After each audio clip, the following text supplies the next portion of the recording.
All right. Good afternoon, everybody. I hope you are doing very well. I welcome you to Complete English in 21 days. This is day number 2. And without wasting any time, let me say and let me reiterate that इस बात को दोबारा दोहराने दीजिए कि English बहुत हल्की है, बहुत आसान है और टीयर 1 में 25 आउट ऑफ 25 करना है आपको। ये बहुत आसान है और किस तरह से आसान है, क्या क्या करना है, उस सब कुछ समझाया है। कल के सेशन में मैंने एक बहुत इंपॉर्टेंट टास्क आपको दिया था। वो टास्क ये था कि भाई इंग्लिश सिर्फ 5 चीजों से मिलकर बनी है, subject, verb, object, complement, adverbial. ये 5 चीजें क्या हैं और यहां तक और इसके अलावा और कुछ नहीं है इंग्लिश में। सिर्फ 5 चीजें हैं, सब्जेक्ट, वर्ब, ऑब्जेक्ट, कॉम्प्लीमेंट और एडवर्बियल। इनके अलावा और कुछ नहीं होता इंग्लिश में। और ये 5 चीजों को सीखने में 20 दिन काफी होता है। बड़े उस्ताद बन जाएंगे आप अगर ये 5 चीजों की जानकारी आपको हो गई। मैंने जैसा कि कल दिखाया था आज फिर से दिखा रहा हूं और मैं थोड़ा सा चाहता हूं कि इसको सेशन को शेयर कर दिया जाए ताकि बहुत लोग इंतजार कर रहे होते हैं, उन तक पहुंच जाए। ठीक है, so let me share it. और आप लोग जो भी थोड़ा सा लाइक वाइक कर दिया करो शेयर को, सेशन को। रोज बोलना पड़ता है आपको, है ना, तो थोड़ा सा मोटिवेशन मिलता है इससे, है ना। जब आप कोऑपरेट करते हैं और आपका भी साथ मिलता है तो it really feels good. Let me share it. मैं शेयर कर रहा हूँ थोड़ा सा लाइव नाउ मैंने लिख करके और इसको किया शेयर ताकि लोगों तक ये पहुंच जाए।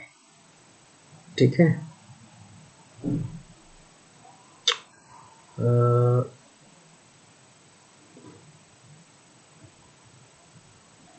Okay okay okay, all right. चलिए, तो मैंने शेयर कर दिया है एक जगह। अब ये 5 चीजें हैं, इसके अलावा और इंग्लिश में कुछ नहीं है। जैसा कि मैंने कल दिखाया था आपको कि यही सिर्फ 5 चीजें हैं और इनके अलावा और इंग्लिश में कुछ नहीं पढ़ना है। और ये 5 चीजों का अगर आप उस्ताद हो गए तो इंग्लिश पढ़ना, लिखना, बोलना, सुनना फाड़ देंगे, है ना। आप 100% स्कोर करेंगे, इसमें कोई दो राय नहीं है। सब्जेक्ट के रूप में कौन कौन काम करता है ये मैंने दिखाया था। सब्जेक्ट के रूप में noun, pronoun, noun phrase, noun clause, infinitive और जीरेंट। ऑब्जेक्ट के रूप में यही 6 चीजें, noun, pronoun, noun phrase, noun clause, infinitive और जीरेंट। कॉम्प्लीमेंट के रूप में ये 6 चीजें, noun, pronoun, noun phrase, noun clause, infinitive, gerund. और adjective, adjective clause, adjective phrase, adjective clause, preposition phrase, infinitive और पार्टिसिपल, ये कॉम्प्लीमेंट का काम करते हैं। एडवर्बियल के रूप में एडवर्ब, एडवर्ब फ्रेज ये काम करते हैं। लेकिन प्रॉब्लम ये है कि अभी आपको ये पता ही नहीं है कि आखिर ये noun, pronoun, noun phrase, noun clause, infinitive, gerund होता क्या है। तो बेसिकली यही है पूरा इंग्लिश। लेकिन यहां तक पहुंचने के लिए आपको थोड़ा सा काम करना पड़ेगा। मेरे पास मैसेजेस आए हैं और मैसेजेस ये आए हैं। अब देखिए, ये है पूरा इंग्लिश। पूरा इंग्लिश का जो कॉन्स्टिट्यूशन है, इंग्लिश कैसे बना हुआ है, ये सामने आपके दिख रहा है कि इंग्लिश के डिफरेंट लेवल्स हैं। अगर इंग्लिश को आप देखें तो सबसे छोटा लेवल वर्ड है, उससे बड़ा लेवल फ्रेज है, उससे बड़ा लेवल क्लॉज है, उससे बड़ा लेवल सेंटेंस है। 70,000 वर्ड्स होते हैं और इन्हीं 70,000 वर्ड से पूरी इंग्लिश मिलकर बनी हुई है। ये 70,000 words noun, pronoun, adjective, determiner आपने देखा। फ्रेजेस 4 तरह के होते हैं। क्लॉजेस के बारे में, सेंटेंसेस कितने तरह के आपने ये देखा। और आपने ये देखा कि बेसिकली इंग्लिश यहां से शुरू होता है, मेन क्लॉज से।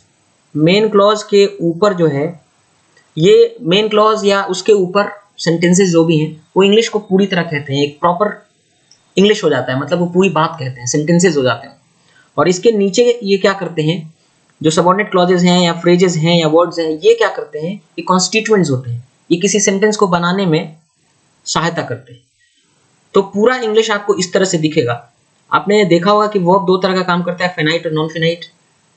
और ये सारी चीजें मिलकर 5 चीजें बनाती हैं, subject, verb, object, complement, adverbial. Problem ये है कि यहां ये पूरा समझना जरूरी है, क्योंकि ये जब आप पूरा समझ लेंगे तब यहां पहुंचेंगे कि ये 5 चीजें, ठीक है, तब आगे डिस्कशन में मजा आएगा। तो यहां तक पहुंचने के लिए कि ये 5 चीजें हैं और ये सब कुछ समझने के लिए मैंने आपको टाइम 2 दिन दिया था। याद करिए, मैंने आपको एग्जामों पर भी बोला था, कल भी बोला था। अब मेरे पास मैसेजेस क्या आए हैं मैं वो बता दूं। मेरे पास मैसेजेस ये आए हैं बहुत सारे कि सर मैंने तो 3 घंटे में और 3.25 घंटे में, 3.5 घंटे में खत्म कर लिया। मैंने आपको बताया था कल एक प्लेलिस्ट, उस प्लेलिस्ट में कितने वर्ड्स थे, कितने वीडियोस थे, 9। Grammar a constitution of English language करके 9 वीडियो का क्या था, वो प्लेलिस्ट था।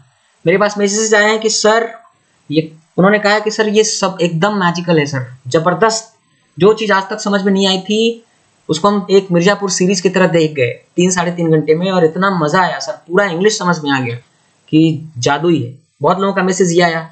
कुछ मैसेजेस ये भी आए कि सर अभी मैं वो 4.5 घंटे आप जो बोल रहे थे उसको मैं वो कोशिश कर रहा हूँ, तेज देखने की कोशिश कर रहा हूँ। अभी उसमें से 3-4 वीडियो रह गए कि सर क्या करें।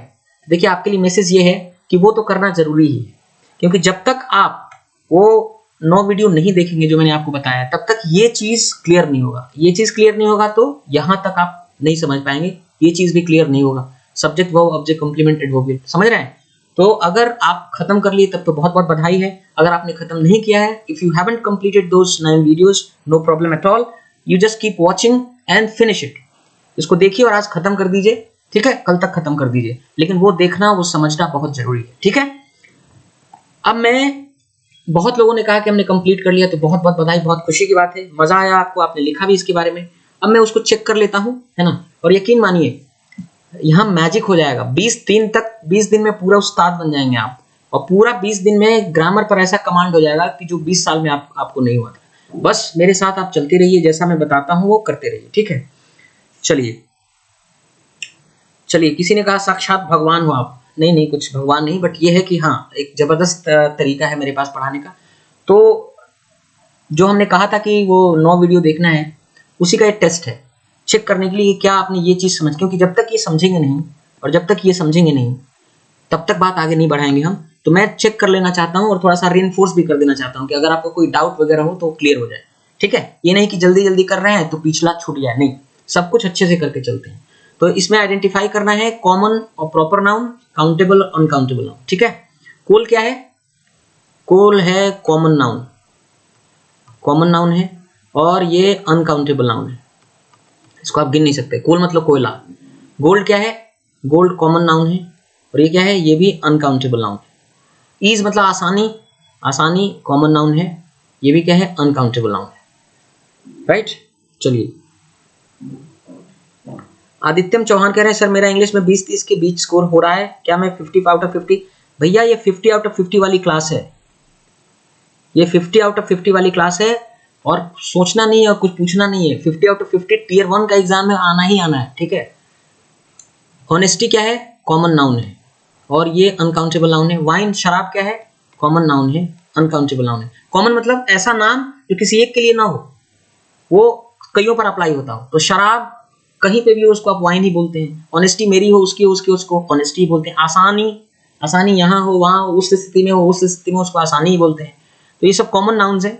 काउंटेबल जिसको 1 2 3 4 करना संभव है, गिन सकते हैं। जो अनकाउंटेबल है जिसको 1 2 3 4 करना संभव नहीं।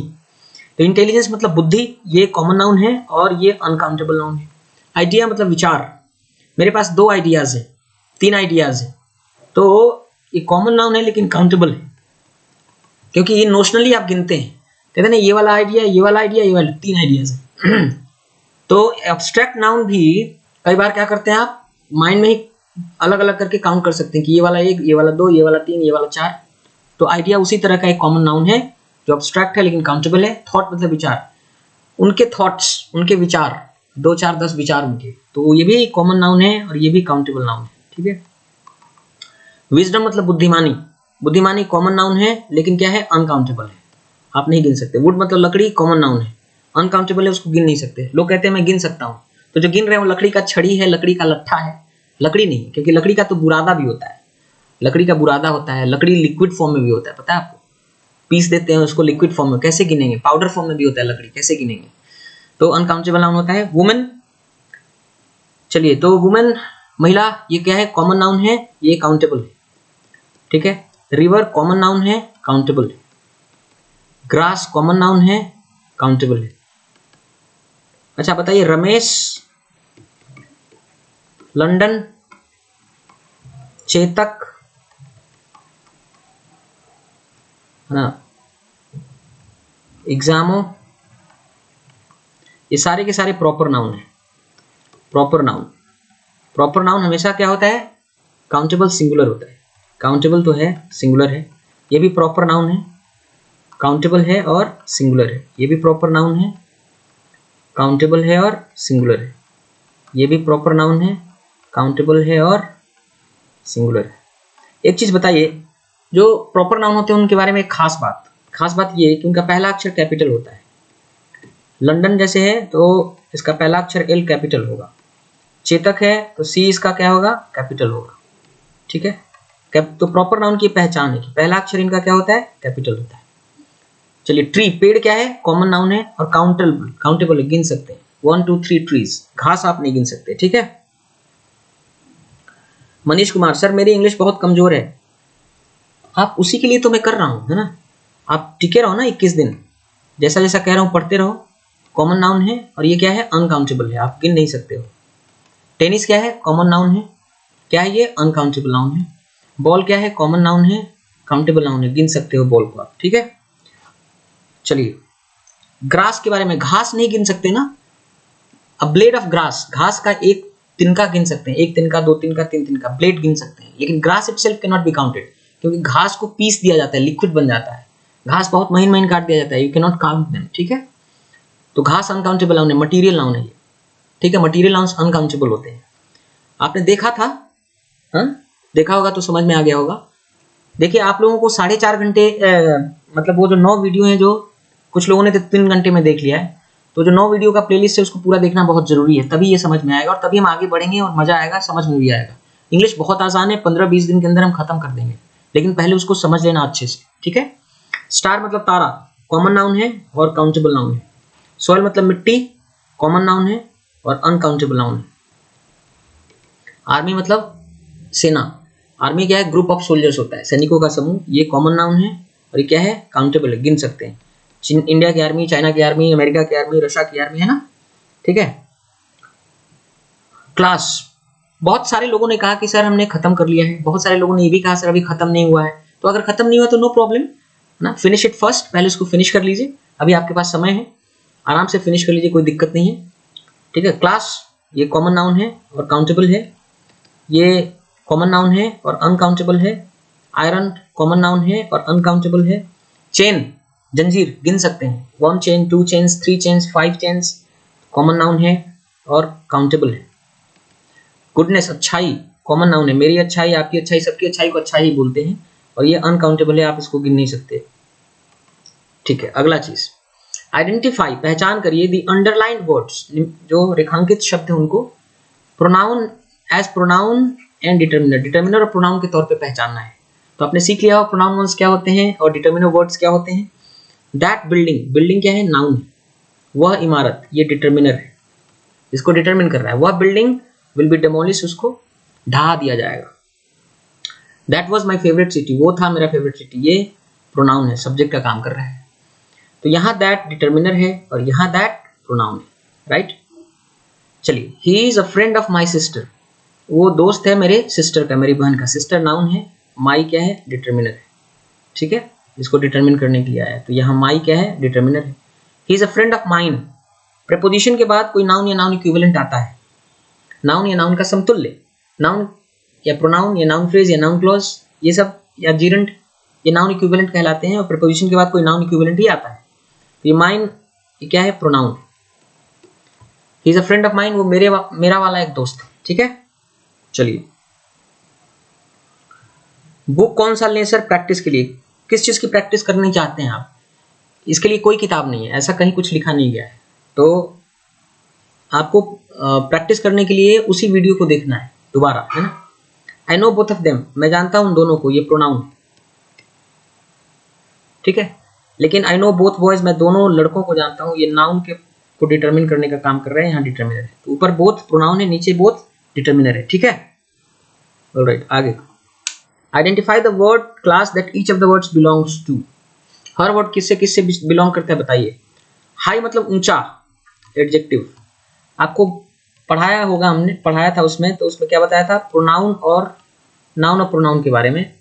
ये जवाब देते हैं क्या, कौन, व्हाट और हु, इसका जवाब देते हैं। हमने एडजेक्टिव के बारे में आपको बताया कि एडजेक्टिव किसका जवाब देता है, of what kind, of what kind या ऑफ व्हाट कैटेगरी, किस, ऑफ व्हाट काइंड या ऑफ व्हाट कैटेगरी, किस कैटेगरी का, किस प्रकार का, इसका जवाब देता है एडजेक्टिव। और एडवर्ब, एडवर्ब किसका जवाब देता है, why, when, where, in what manner, what for, how often, कितनी बार, इनका जवाब देता है। ठीक है, तो किस प्रकार का, of what kind, of what category, तो ऊंचा एडजेक्टिव हो गया। हाइट ऊंचाई नाउन हो गया। हाईली किस ढंग से, इन व्हाट मैनर बहुत ज्यादा, एडवर्ब। हाइटेन और बढ़ा देना उसको, वर्ब।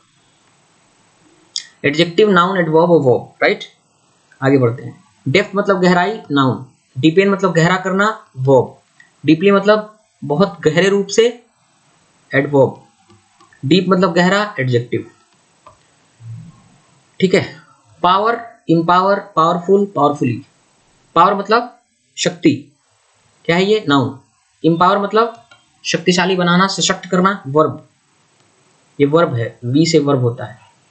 ठीक है, एन से नाउन होता है। पावरफुल मतलब शक्तिशाली, एडजेक्टिव है। पावरफुली मतलब सशक्त रूप से, एडवर्ब है। इन व्हाट मैनर, सशक्त रूप से। रिच मतलब अमीर, एडजेक्टिव है। रिचली मतलब फुल, फुली, पूरी तरह से। रिचली मतलब फुली, पूरी तरह से, एडवर्ब है। एनरिच मतलब समृद्ध बनाना, वर्ब है। रिचनेस मतलब समृद्धता या समृद्धि, नाउन है। स्मूथ, स्मूथ मतलब चिकना, समतल, एडजेक्टिव। और स्मूदन मतलब किसी चीज को चिकना बनाना, है ना, तो ये हो गया वर्ब। स्मूथनेस मतलब चिकनाहट, चिकनाई, ये हो गया नाउन। और स्मूथली मतलब आसानी से, बिना किसी परेशानी के, समतल रूप से, तो ये क्या हो गया, एडवर्ब। वाइड मतलब चौड़ा, क्या है ये, एडजेक्टिव। वाइडली मतलब व्यापक रूप से, क्या हो गया, एडवर्ब। वाइडेन मतलब चौड़ा करना, विस्तृत बनाना, ये हो गया वर्ब। विड्थ मतलब चौड़ाई, चौड़ापन, ये हो गया वर्ब, नाउन। ठीक है, तो मजेदार बात तो ये है कि आपने देखा होगा कि यहाँ पे अगर एक बार ध्यान दें आप, एक बार इस स्लाइड पर आप क्या देख रहे हैं कि इनकी संख्या तो बहुत कम है। Pronoun, determiner, preposition, conjunction, interjection बहुत कम है। बेसिकली जब भी एग्जामिनेशन में आपसे पूछा जाता है वो नाउन या एडजेक्टिव या वर्ब या एडवर्ब ही पूछा जाता है, और इनकी संख्या ज्यादा है। They are quite lot in numbers, संख्या बल में देखें इनकी बहुत ज्यादा है। लेकिन मजेदार बात यह है कि इतने ज्यादा है नहीं, बहुत कम है। अगर 5000 वर्ड सीख लीजिए तो सब आ जाएगा आपको। बहुत कम है, 5000 वर्ड ही सीखना है। क्यों? क्योंकि देखिए ना, ये आपस में रिलेटेड होते हैं, नाउन एडजेक्टिव वर्ब रिलेटेड होते हैं।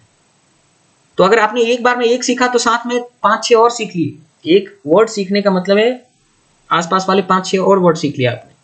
तो अगर आपने 5000 वर्ड सीखा तो एक्चुअली 20-25 हजार वर्ड आपने सीख लिया, क्योंकि आपस में रिलेटेड होते हैं, नाउन एडजेक्टिव वर्ब वर्ब। और वो हम दिखा रहे हैं यहाँ, अभी जब हम कर रहे हैं तो देखिए दिख रहा है। हाई, हाइट, हाईली, हाइटेन आपस में है, चारों नाउन एडजेक्टिव वर्ब एडवर्ब आपस में जुड़े हुए। डेप्थ, डिपेंड, डीपली, डीप, चारों जुड़े हुए हैं। उसी तरह पावर, इम्पावर, तो ये आपस में क्या होते हैं, जुड़े होते हैं। तो होता क्या है कि अगर आप इसको ध्यान देकर चलें तो एक शब्द सीखते हैं लेकिन साथ में आप 4-5 शब्द और सीख जाते हैं। ठीक है, सो चलिए, आंसर द फॉलोइंग क्वेश्चंस। कि a word that is generally not a part या कॉन्स्टिट्यूएंट ऑफ अ सेंटेंस, एक ऐसा वर्ड दैट इज जनरली, जो आमतौर पे नॉट अ पार्ट या कॉन्स्टिट्यूएंट, जो हिस्सा नहीं होता ऑफ अ सेंटेंस, किसी सेंटेंस का हिस्सा नहीं होता, ऐसा वर्ड कौन सा है बताइए। 9 तरह के वर्ड्स होते हैं, there are 9 kinds of words, noun, pronoun, adjective, determiner, verb, adverb, preposition, conjunction और इंटरजेक्शन। कौन सा वर्ड है जो जनरली पार्ट या कॉन्स्टिट्यूएंट नहीं होता किसी सेंटेंस का? वो होता है इंटरजेक्शन। इंटरजेक्शन सेंटेंस का हिस्सा नहीं होता है। All the adjectives are gradable, सब जितने एडजेक्टिव्स हैं सब ग्रेडेबल होते हैं, उसमें आप कम ज्यादा बोल सकते हैं। नो, सारे एडजेक्टिव्स ग्रेडेबल नहीं होते। 2 तरह के एडजेक्टिव्स होते हैं, कौन कौन से? क्वालिफाइंग एडजेक्टिव्स और क्लासिफाइंग एडजेक्टिव्स। तो कौन ग्रेडेबल होता है इसमें? तो ये ग्रेडेबल होता है, ये ग्रेडेबल नहीं होता। तो ये कहना कि all the adjectives are gradable, that's wrong, है ना। चलिए, क्लासिफाइंग एडजेक्टिव्स, जो क्लासिफाइंग एडजेक्टिव्स हैं, डू नॉट एडमिट ऑफ, वो स्वीकारते नहीं एनी एडवर्ब, उनके साथ कोई एडवर्ब का इस्तेमाल नहीं होता जो क्लासिफाइंग एडजेक्टिव्स होते हैं। ये क्या है? फॉल्स है। क्यों? उनके साथ होता है, ग्रेडेबल नहीं होते। जैसे मान लीजिए आपने बोला कि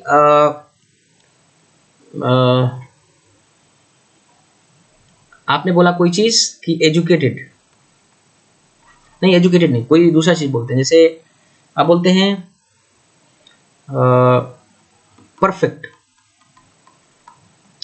परफेक्ट क्या है? क्लासिफाइंग एडजेक्टिव है, या हम कहते हैं इंडियन, ये क्या है? क्लासिफाइंग एडजेक्टिव है। लेकिन आप इसके साथ एडवर्ब लगा सकते हैं ना, कि ट्रूली इंडियन, ट्रूली इंडियन, तो ये एडवर्ब है, ये एडजेक्टिव है, इसके साथ आया। तो ऐसा ये कहना कि classifying adjectives do not admit of any adverb, किसी भी तरह का एडवर्ब नहीं लेते हैं, ये बात गलत है।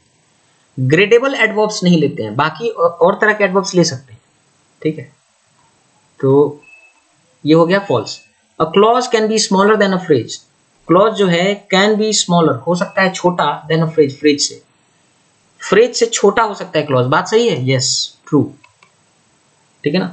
क्लॉज छोटा हो सकता है एक फ्रेज से, क्योंकि एक फ्रेज बड़ा होगा उसमें एक क्लॉज घुसा हो सकता है, वो आपने देखा भी होगा पढ़ते हुए, ठीक है।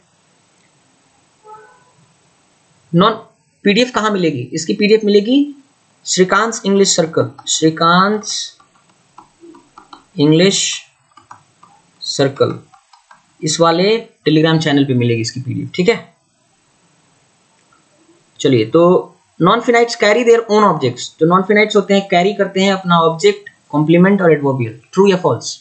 हाँ, अपना ऑब्जेक्ट कॉम्प्लीमेंट वर्बियल साथ में लेके चलते हैं नॉन फिनाइट्स। नॉन फिनाइट्स कितने हैं? 15, 6 इन्फिनेटिव, 4 जीरेंड और 5 participles.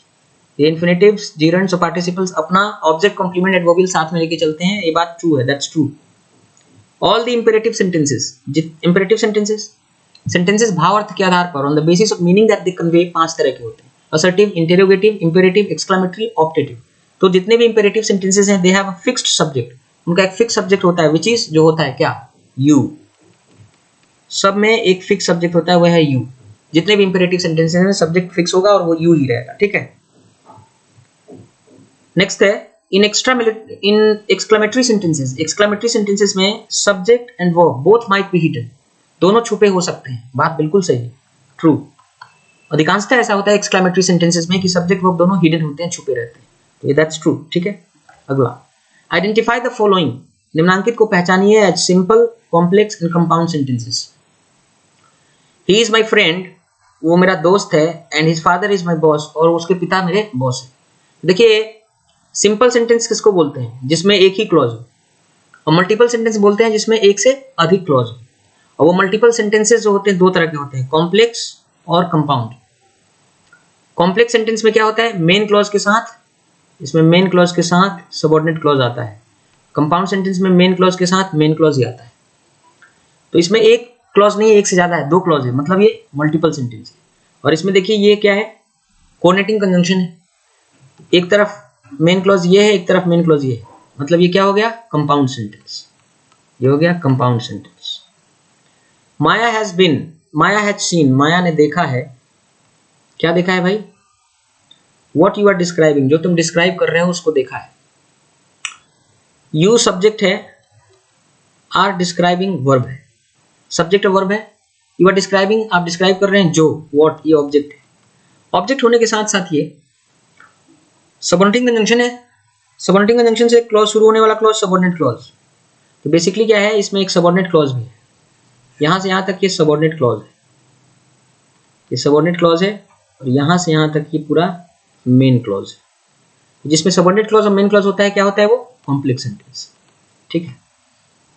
They want nothing from me, they want, वे लोग चाहते हैं, नथिंग फ्रॉम मी, मुझसे कुछ नहीं, इसमें एक ही क्लॉज है, सिंपल सेंटेंस है, ठीक है। इसमें एक क्लॉज है इसलिए सिंपल सेंटेंस है। दे वांट टू मीट, वे लोग वांट, चाहते हैं, टू मीट, मिलना, द मैन, उस आदमी से, हु डिड दैट, जिसने वो किया। ये देखिए ये क्लॉज स्ट्रक्चर है। तो भाई एक तो ये यहां से यहां तक ये क्या है? ये मेन क्लॉज है, जिसमें दे सब्जेक्ट है, वांट वर्ब है, वे लोग चाहते हैं क्या, तो पूरा ऑब्जेक्ट है। टू मीट द मैन, उस आदमी से मिलना जिसने किया, ये बात पूरा ये इन्फिनेटिव है, नाउन का काम कर रहा है ऑब्जेक्ट का, तो ये पूरा मेन क्लॉज हो गया। लेकिन यहां से यहां तक अगर आप देखें केवल, तो ये सबऑर्डिनेट क्लॉज है। ये मैन नामक एडजेक्टिव, मैन के बारे में चर्चा कर रहे हैं, एडजेक्टिव क्लॉज है। हु डिड दैट, जिसने किया, हु सबऑर्डिनेटिंग कंजंक्शन भी है, सब्जेक्ट का भी काम कर रहे हैं, प्रोनाउन भी। डिड वर्ब है, दैट ऑब्जेक्ट है, ये क्लॉज है। तो जिसमें मेन क्लॉज सबऑर्डिनेट क्लॉज आ जाए वो क्या होता है? कॉम्प्लेक्स सेंटेंस होता है। बहुत सिंपल है। वे लोग चाहते हैं, they want to meet you, तुमसे मिलना, सिंपल सेंटेंस, एक ही क्लॉज है।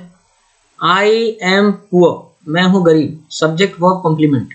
बट ये क्या है, ये है coordinating conjunction. But I am, मैं हूं, नॉट ग्रीडी, लालची नहीं, subject verb complement.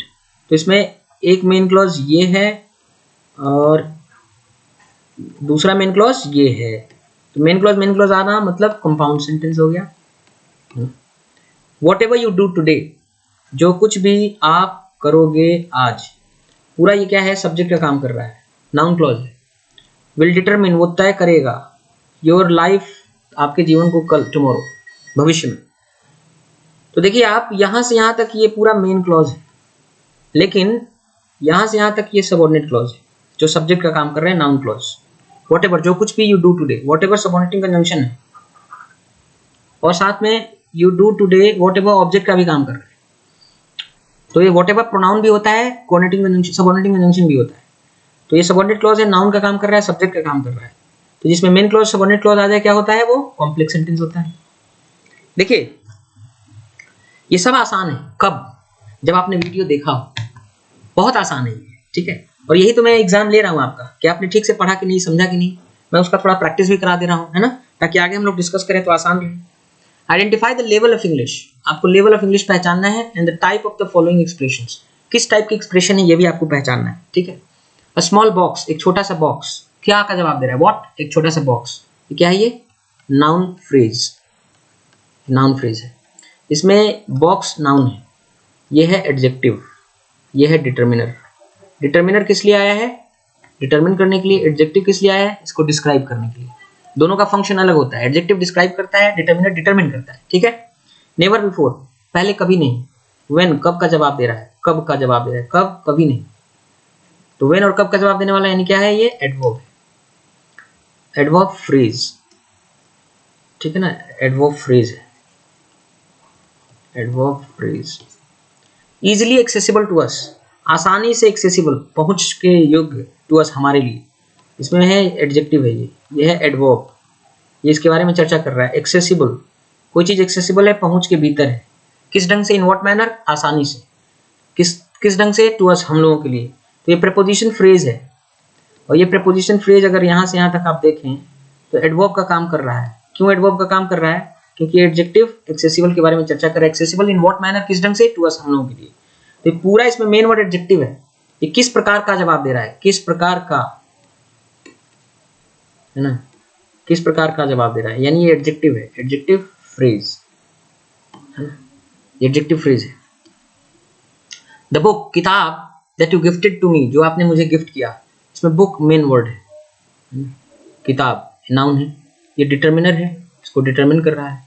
That you gifted to me, जो आपने गिफ्ट किया मुझे, यू सब्जेक्ट, आपने गिफ्टेड, गिफ्ट किया, टू मी, मुझे, एडवर्बियल। तो सब्जेक्ट वर्ब एडवर्बियल, है ना, और ये है आपका सबऑर्डिनेटिंग कंजंक्शन। तो यहां से यहां तक ये क्या है, सबऑर्डिनेट क्लॉज हो गया। ऑब्जेक्ट मतलब वो एडजेक्टिव का काम कर रहा है। ये नाउन बुक के बारे में चर्चा कर रहा है, किताब किस प्रकार का, that you gifted to me, जो आपने मुझे गिफ्ट किया। तो बेसिकली ये पूरी बात नहीं कह रहा है, किताब जो आपने मुझे गिफ्ट किया, क्या, अधूरी बात है, ये फ्रेज है ये।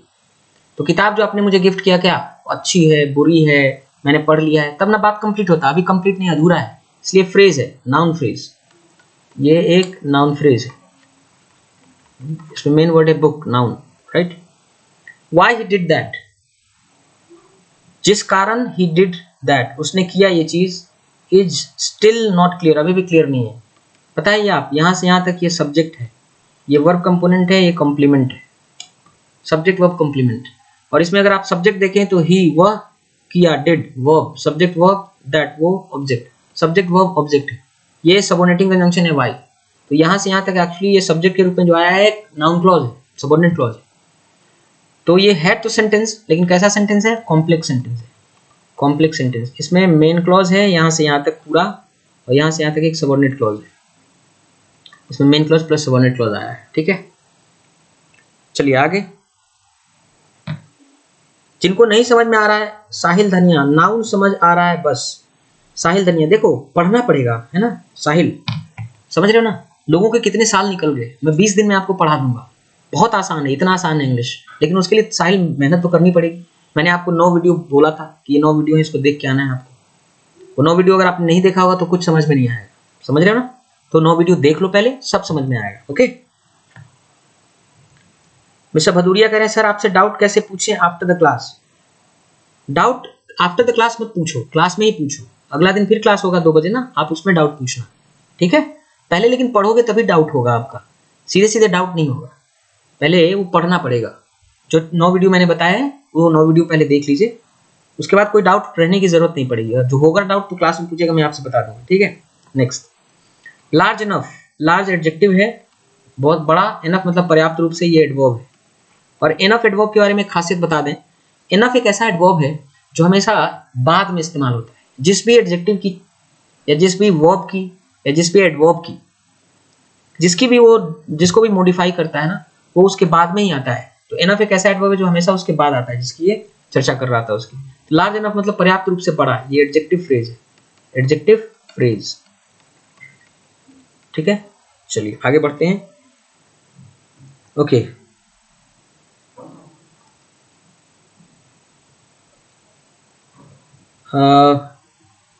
I have done that before and I can do it now. Aditya Singh कह रही हैं वो मुझे लगा ये उर्दू लैंग्वेज की क्लास है, वैसे I am not talking to you. Aditya Singh ji आप बहुत बहुत नमस्कार है ना, लेकिन प्लीज ऐसा मत करिए, है ना? सबके जीवन का सवाल है और एक बड़ा इंपॉर्टेंट क्लास चल रहा है। आप अगर आई हैं तो थोड़ा मेहनत करके पढ़िए, आपको भी आ जाएगा, जीवन संवर जाएगा। 20-22 साल की हो गई हैं, पीछे कुछ प्राप्त नहीं हुआ है तो अब प्राप्त हो जाएगा 20 दिन में, है ना? यकीन मानो, ठीक है? तो आप अच्छे से पढ़ो, बाकी काम की बात यहाँ की जाए, है ना? डिस्टर्ब आप भी होंगे, दूसरे भी होंगे। आगे बढ़ते हैं। Identify the level of English, the level of English पहचानिए and the type of the following expressions, किस टाइप का ये एक्सप्रेशन है ये पहचानना है, ठीक है? आप में से जितने लोग नए हैं, ठीक है, जितने भी आप लोगों में से नए हैं, आप लोगों से गुजारिश है भाई कि अगर आपको पढ़ना है तो प्लीज पढ़िए, और कैसे पढ़ना है मैंने बता दिया है। अगर आप अचानक टपक के आए हैं कहीं पैराशूट से, तो प्लीज पैराशूट से जिस तरह आए थे वैसे उड़ के चले जाइए कहीं और, ठीक है? जैसे 20-22 साल जिंदगी आवारागर्दी में गुजरा और खराब हुआ, ऐसे भी करते रहिए, ठीक है? पर यहाँ जब आए हैं तो थोड़ा मेहनत करना पड़ेगा, और वो तरीका हमने कल बताया था कल के वीडियो में। और वीडियो में तरीका क्या बताया था कि पहले 9 वीडियो देखने हैं, जब तक वो 9 वीडियो समझ में नहीं आएगा तब तक नहीं आएगा, है ना? और सारी कहानी आप लोग जानते हैं। कुछ लोग नए नए आ जाते हैं, प्रॉब्लम उन्हीं से होता है। नए लोगों को कोई आइडिया नहीं रहता है, एकदम भटके हुए हो बेचारे, कोई गाइडेंस नहीं है, है ना? 20-22 साल जिंदगी खराब कर ली है, अब भी खराब करने में लगे ही हुए हैं, क्योंकि गाइडेंस ही नहीं है, भटके हुए प्राणी हैं। तो ऐसे लोग क्या है, डिस्टर्ब होते हैं, उनको कुछ पता ही नहीं चलता क्या चल रहा है। अब कोई कह रहा है कि उर्दू की क्लास चल रही है, भैया तो अब एक कहानी है भोजपुरी में कि भैंस के आगे बीन बजाओ भैंस रहो पगुराए, है ना? खराब ऐसे लगता है, हार्शली मैं बोल रहा हूँ, बट ये है कि जब किसी चीज के बारे में आइडिया ना हो तो फिर वहां से चले जाना चाहिए, ना? हर चीज हर लोगों के लिए नहीं होता है। अब भैंस को जाके आप क्या है काजू खिलाओगे तो क्या खाएगी वो, है ना? उसको तो वही चाहिए, है ना? I have done that before and I can do it now. मैं आई हैव डन मैंने किया है, दैट ये चीज बिफोर पहले, एंड और आई कैन डू मैं कर सकता हूँ, इट इसको नाउ अभी। अब इसमें क्या है, 2 मेन क्लॉजेज आ गए। कहाँ कहाँ? एक मेन क्लॉज ये आ गया I have done that before, और दूसरा मेन क्लॉज आ गया I can do it now. और ये क्या है, कोऑर्डिनेटिंग कंजंक्शन है। कोऑर्डिनेटिंग कंजंक्शन क्या करता है, इक्वल स्टेटस के ग्रामेटिकल एंटिटीज को जोड़ता है। जितने भी कोऑर्डिनेटिंग कंजंक्शन हैं, कौन कौन से? Fan boys, F fan, fan boys में एफ किसके लिए है, फॉर, क्योंकि, ए एंड और, एन से नॉर नहीं, बी से बट लेकिन, ओ से और या, वाई से येट, एस से सो। तो फैन बॉयज जो हैं कोऑर्डिनेटिंग कंजंक्शंस, ये कोऑर्डिनेटिंग कंजंक्शंस हमेशा इक्विवेलेंट स्टेटस के आइटम्स को जोड़ते हैं। नाउन इक्विवेलेंट को नाउन इक्विवेलेंट से, एडजेक्टिव को एडजेक्टिव से, वर्ब को वर्ब से, एडवर्ब को एडवर्ब से, मेन क्लॉज को मेन क्लॉज से। तो यहाँ देखिए मेन क्लॉज को मेन क्लॉज से जोड़ रहे हैं, कोऑर्डिनेटिंग कंजंक्शन है। अच्छा, ऐसे सेंटेंस को हम क्या बोलते हैं बताइए? ऐसे सेंटेंस को हम लोग बोलते हैं कंपाउंड सेंटेंस, जिसमें क्या हो, मेन क्लॉज और मेन क्लॉज आपस में जुड़े, ठीक है? ऑलराइट, आगे बढ़ते हैं कि later part of his life. देखिए इसमें पार्ट मेन वर्ड है, पार्ट मेन वर्ड है, नाउन है। ये लेटर क्या है, एडजेक्टिव, ये इसके बारे में चर्चा कर रहा है। ऑफ लाइफ क्या है, प्रीपोजिशन फ्रेज है, और ये काम क्या कर रहा है, एडजेक्टिव का। ये इस पार्ट के बारे में बता रहा है कि later part of his life, उसके जीवन का बाद वाला हिस्सा। तो इसमें क्या का जवाब दे रहा है, क्या, व्हाट, क्या का जवाब नाउन देता है, ये नाउन फ्रेज है, ये एक नाउन फ्रेज है। क्या बड़ा इंटरेस्टिंग है, what is interesting, later part of his life, उसके जीवन का बाद वाला हिस्सा इंटरेस्टिंग है। तो पार्ट मेन वर्ड है, ये नाउन फ्रेज है। माया ने सपोर्ट किया, माया ने समर्थन किया। व्हाट आई प्रपोज्ड, जो मैं प्रपोज किया, जो मैं प्रस्तावित किया उसका उसने समर्थन किया। तो आई सब्जेक्ट है, प्रपोज प्रस्तावित किया, वर्ब कंपोनेंट है, व्हाट क्या है, सबऑर्डिनेटिंग कंजंक्शन है, मतलब ये सबऑर्डिनेट क्लॉज हो गया। साथ में व्हाट ऑब्जेक्ट का भी काम कर रहा है। आई प्रपोज्ड, मैंने प्रपोज किया, जो व्हाट ये प्रोनाउन भी है, सबऑर्डिनेटिंग कंजंक्शन के अलावा ये प्रोनाउन भी है, ऑब्जेक्ट का भी काम कर रहा है।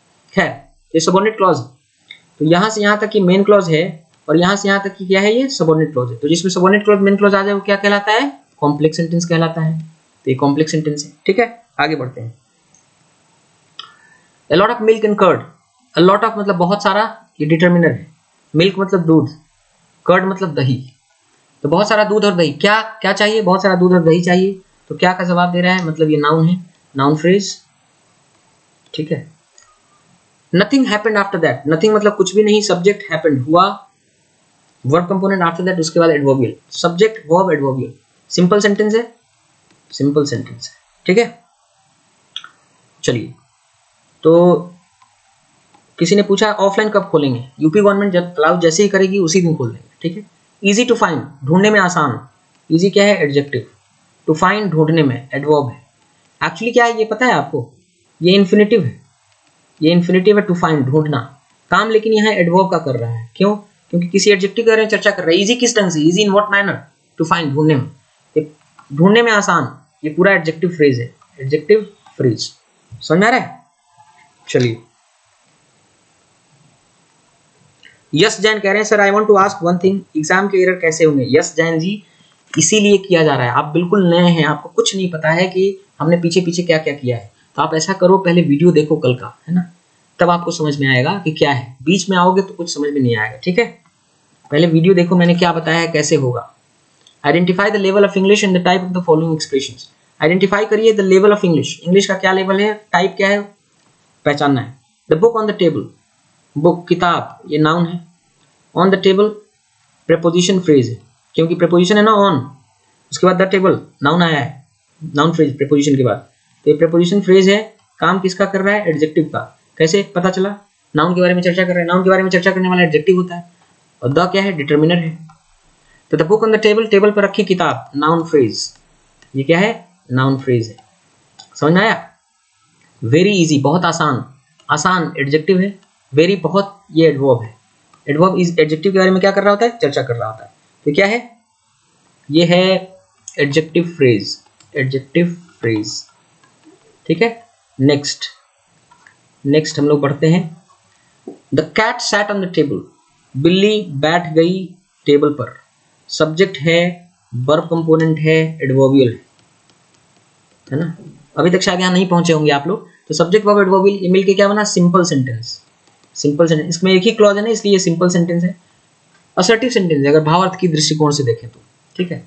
Too much pain, pain noun है, मच एडजेक्टिव है, और टू क्या है, एडवर्ब है। तो यहां से यहां तक तो एडजेक्टिव फ्रेज है, ये एडजेक्टिव फ्रेज है, इस नाउन के बारे में चर्चा कर रहा है। लेकिन पूरा अगर हम बात करें तो पूरा ये नाउन फ्रेज है, क्योंकि इसमें मेन वर्ड है पेन, दर्द। क्या हो रहा है, टू मच पेन हो रहा है, बहुत ज्यादा दर्द हो रहा है, ये नाउन फ्रेज है। ठीक है। वेरी इजिली, बहुत आसानी से, एडवर्ब है, इजिली आसानी से, किस ढंग से, इन व्हाट मैनर, तो आसानी से, इजिली एडवर्ब है। ये भी क्या है, एडवर्ब है। एक एडवर्ब दूसरे एडवर्ब की चर्चा करता है। वेरी इजिली, बहुत आसानी से, ये एडवर्ब फ्रेज हो गया, राइट। मच टू हार्ड, बहुत ज्यादा जोर से। तो हार्ड क्या है, एडवर्ब है, जोर से। हार्ड मतलब ठोस, कठोर भी होता है, ये एडजेक्टिव भी होता है। तो अगर जोर से वाले अर्थ में बोलेंगे तब तो ये एडवर्ब है, और कठोर ठोस शब्द में बोलेंगे तब ये एडजेक्टिव। टू क्या है, एडवर्ब है। मच क्या है, एडवर्ब है। ये एडवर्ब इसकी चर्चा कर रहा है, और ये दोनों एक्चुअली मिलके एडवर्ब फ्रेज बना रहे हैं, जो इनकी चर्चा, हार्ड की चर्चा कर रहा है। ठीक है। टू मच हार्ड, ये एडवर्ब फ्रेज भी हो सकता है इस वाले में, एडवर्ब फ्रेज, जोर से वाले में, बहुत ज्यादा जोर से, एडवर्ब फ्रेज, और बहुत ज्यादा ठोस इस अर्थ में एडजेक्टिव फ्रेज हो जाएगा। समझ रहे हैं। चलिए सर, मेरा लेवल है ही नहीं इंग्लिश में सर, कैसे इंप्रूव करें, पहले कहाँ से स्टार्ट करें, कौन सी चीज पढ़ें। राजीव, देखिए आप सब लोग, राजीव जितने भी लोग नए हैं आपके साथ प्रॉब्लम है, एकदम जीरो से स्टार्ट किया है हमने, ये बहुत आसान है, कोई भी इंग्लिश पढ़ सकता है। प्रॉब्लम ये है राजीव, आप में से जितने भी लोग हैं अचानक आज आए हुए हैं, ये पहला क्लास नहीं है, ये दूसरा क्लास है। तो पहले क्लास का वीडियो देख लीजिए, टेलीग्राम चैनल है Shrikant English circle, Shrikant English circle. जब तक उस पर नहीं देखेंगे ना, बीच से कैसे होगा बताओ? एकदम बीच में घुस गए हो ना, कोई आइडिया आपको नहीं लगेगा। इसके पहले बहुत कुछ करना है, तब यहाँ समझ में आएगा। ठीक है, आप लोग जितने नए हैं, आपसे गुजारिश है समझिए इस बात को। ठीक है, दिव्या कौशल कह रहे हैं कि मच और टू में क्या फर्क है? अभी हर चीज का हर जगह होता है। अभी एक एक इस पर सवाल पूछने लगेंगे ना, तो इसी में 10 दिन लग जाएगा, फिर यही समझाने में कहाँ क्या है, उसका समय आएगा। ठीक है, अभी जो काम कर रहे हैं वही करिए, कि हमें क्या करना है, लेवल ऑफ इंग्लिश पहचानना है, टाइप ऑफ एक्सप्रेशंस पहचानने हैं। ठीक है, और मुझे लगता है कि दिक्कत ये है ना आपकी, देखो 20-21 दिन में उस वही कर सकता है जो थोड़ा मेहनती है, जो 3-4 घंटा भी नहीं पढ़ रहा है। हमने कहा था कि 3 घंटे की वीडियो है, अगर 1.5 गुना स्पीड में देखे तो 9 वीडियो 3 घंटे में देख लेंगे। जिसने वीडियो नहीं देखा वो क्या करेगा 21 दिन में?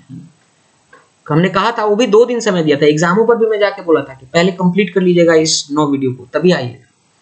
तो प्रॉब्लम ये है ना कि थोड़ा सा पहले कंप्लीट कर लो। मुझे लगता है कल थोड़ा तुम लोग सही हो जाओगे, क्योंकि जो इसी चैनल पर प्लेलिस्ट में जाओगे, ग्रामर ए करके एक प्लेलिस्ट मिलेगा जिसमें 9 वीडियोस है। वो 9 वीडियो जब तक देख लोगे नहीं, तब तक कुछ समझ में नहीं आएगा। तो पहले आप उसको देख लो, उसके बाद ये समझ में आ जाएगा। मैं आगे कुछ नया नहीं पढ़ा रहा हूँ, बल्कि वही 9 वीडियोस आपने पढ़े हैं कि नहीं, समझे हैं कि नहीं, उसी का प्रैक्टिस एक तरह से करा रहा हूँ, उसका एक चेक कर रहा हूँ। ठीक है, चलिए। वे लोग लाइक पसंद करते हैं, हाउ शी डांसेस। वे लोग पसंद करते हैं, क्या पसंद करते हैं? तरीका। हाउ शी डांसेस, जिस तरह वो डांस करती है वो तरीका पसंद करते हैं। तो बेसिकली यानी ट्रांजिटिव वर्ब है लाइक। ट्रांजिटिव वर्ब के बाद हमेशा कोई ना कोई नाउन इक्विवेलेंट आता है, वो नाउन इक्विवेलेंट ऑब्जेक्ट का काम करता है, ऑब्जेक्ट कहलाता है। तो ये सब्जेक्ट है, ये आपका वर्ब कंपोनेंट है, ये ऑब्जेक्ट है। और ये ऑब्जेक्ट के रूप में आया क्या है? ये क्लॉज है, नाउन क्लॉज, ये नाउन क्लॉज है। तो ये सेंटेंस है, कौन सा सेंटेंस है? ये कॉम्प्लेक्स सेंटेंस है, क्योंकि इसमें मेन क्लॉज के अलावा सबऑर्डिनेट क्लॉज भी आया है। आई, मैं सब्जेक्ट है, कैन डांस, डांस कर सकता हूँ, वर्ब कंपोनेंट है। सब्जेक्ट वर्ब, मैं डांस कर सकता हूँ, किस ढंग से? इन what manner, how you do, जिस तरह से आप करते हैं। यू सब्जेक्ट है, डू करते हैं वर्ब। हाउ जिस तरह से एडवर्बियल है, प्लस सबऑर्डिनेटिंग कंजंक्शन भी है। तो यहाँ से यहाँ तक कि सबऑर्डिनेट क्लॉज है, तो यहाँ, और ये सबऑर्डिनेट क्लॉज में एडवर्ब क्लॉज है, क्योंकि डांस के बारे में बता रहे हैं, डांस किस प्रकार से, इन व्हाट मैनर। तो देखिए, हाउ शी डांसेस यहाँ नाउन क्लॉज था, लेकिन हाउ यू डू ये एडवर्ब क्लॉज है। ठीक है, क्योंकि इंट्रांजिटिव वर्ब के बाद आ रहा है, और उसके बारे में बता रहे हैं वर्ब के बारे में कि डांस करना किस ढंग से, इन व्हाट मैनर। तो चलिए, इसमें भी मेन क्लॉज सबऑर्डिनेट क्लॉज है, मतलब ये भी क्या है? कॉम्प्लेक्स सेंटेंस है ना। चलिए, why was she said, why was he sad. ये देखिए, ये वर्ब कंपोनेंट है, ही सब्जेक्ट है, सैड कॉम्प्लीमेंट है, व्हाई एडवर्बियल है। क्यों था वो उदास? ये इंटेरोगेटिव सेंटेंस है। इंटेरोगेटिव सेंटेंस में वर्ब पहले आता है, सब्जेक्ट बाद में आता है, ये निशानी। तो ये क्या है? ये सिंपल सेंटेंस है। सिंपल सेंटेंस है क्योंकि इसमें एक ही क्लॉज है। और इंटेरोगेटिव सेंटेंस है, अगर हम बात करें किसके हिसाब से, भावार्थ के आधार पर, तो ये इंटेरोगेटिव सेंटेंस है। प्रश्न पूछ रहा है। शी न्यू, ये शी सब्जेक्ट है, शी न्यू वो जानती थी, ये वर्ब कंपोनेंट है। क्या जानती थी? ट्रांजिटिव वर्ब के बाद आया why he was sad, sorry why he was sad, वो क्यों उदास था। ही सब्जेक्ट वाज था, सैड उदास, कॉम्प्लीमेंट, व्हाई जिसके कारण, एडवर्बियल, प्लस सबऑर्डिनेटिंग कंजंक्शन भी है। तो ये सबऑर्डिनेट क्लॉज है, यहाँ से यहाँ तक ये नाउन क्लॉज का काम कर रहा है। कैसे पता चला नाउन क्लॉज है? नो मतलब जानना, ट्रांजिटिव वर्ब है, उसके बाद जो भी आएगा वो नाउन इक्विवेलेंट आएगा। शी न्यू वो जानती थी, क्या? व्हाई ही वाज सैड वो कारण जिसके कारण वो सैड था, ये नाउन क्लॉज है। तो ये भी एक कॉम्प्लेक्स सेंटेंस है, और इस कॉम्प्लेक्स सेंटेंस में आप देख रहे हैं मेन क्लॉज सबऑर्डिनेट क्लॉज आया हुआ है। ठीक है, ओके, ऑलराइट।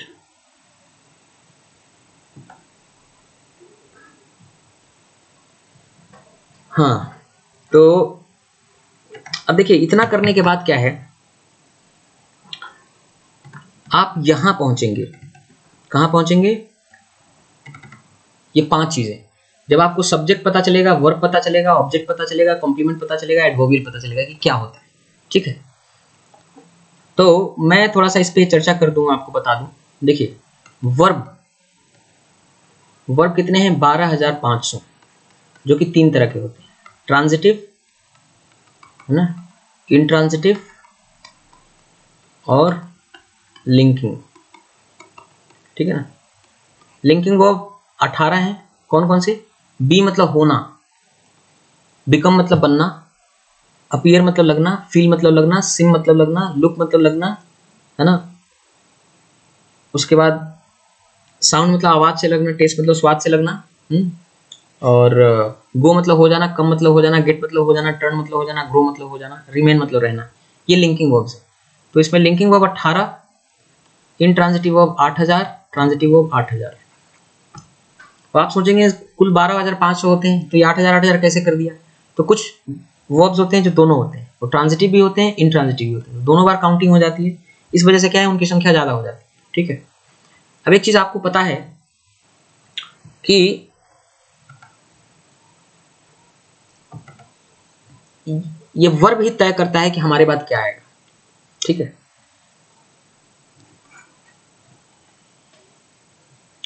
इंग्लिश में कुछ भी लिखो, उसमें 5 ही चीज होता है, subject, verb, object, complement, adverbial, और उसमें भी सबसे इंपॉर्टेंट चीज क्या होता है? Verb component. इसी की वजह से, ये नहीं आने की वजह से आपको पढ़ने लिखने बोलने सुनने नहीं आता है। ये आपको पता है, मैंने एक्सप्लेन किया था। सबसे इंपॉर्टेंट यही है। और इसके भी कितने रूप हैं? 100+। इसके 100+ फॉर्म्स हैं। जब ये आ जाएगा ना, फिनाइट वर्ब के 100+ फॉर्म्स, तब कुछ भी लिखने पढ़ने बोलने सुनने आ जाएगा। और ये 100+ फिनाइट वर्ब फॉर्म्स, अच्छा मैं इसका एग्जाम्पल देता हूँ। जैसे मान लीजिए मैंने बोला कि वह अभी सो रहा होगा, वह अभी सो रहा होगा, वह सब्जेक्ट है, ही।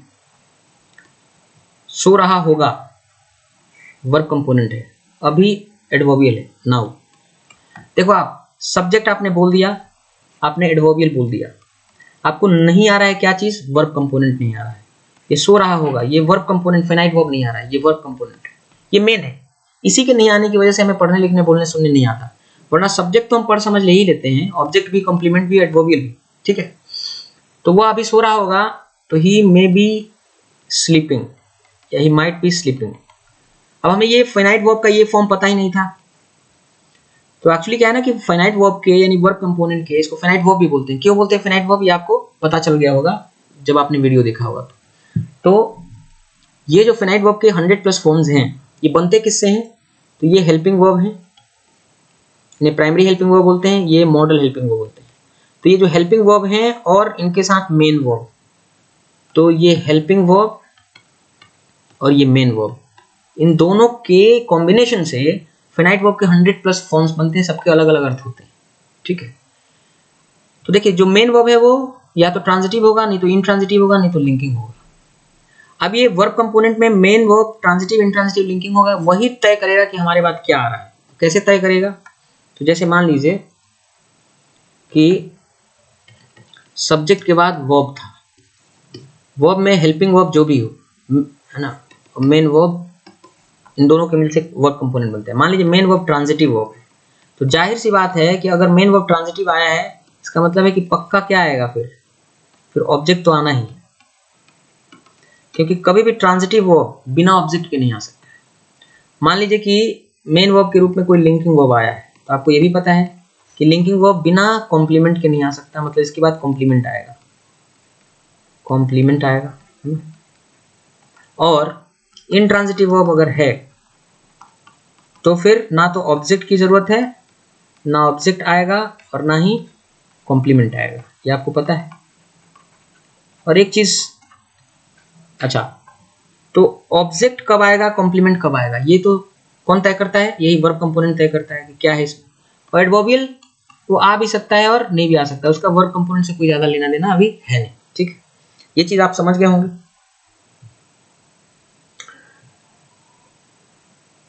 अभी तो पढ़ाने ध्यान दीजिए, जॉब लेना है ना, इंग्लिश सीखना है ना। चलिए अब पढ़िए। आदिति, अरे आदिति जी, मैं बहुत बुरा बोल देता हूँ, आप समझ जाइए ना।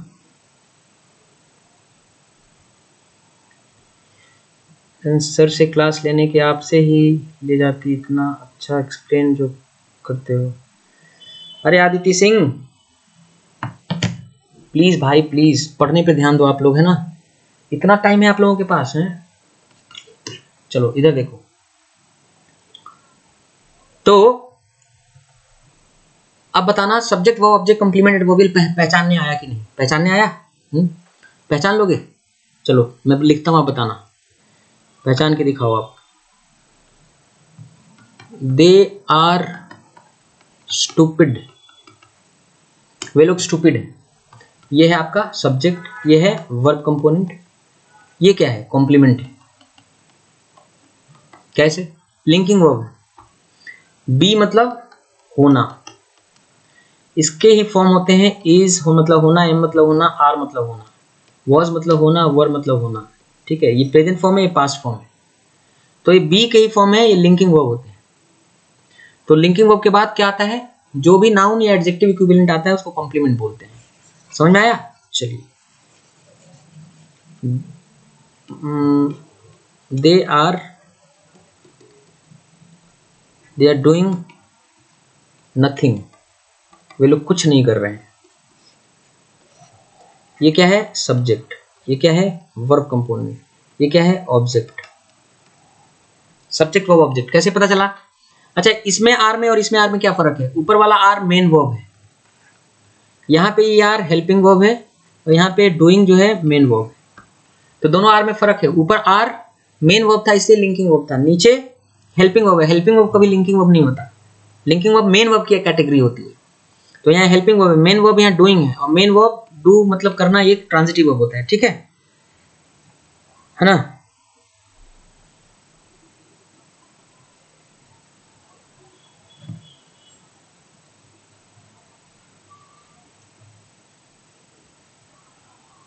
चलिए आगे।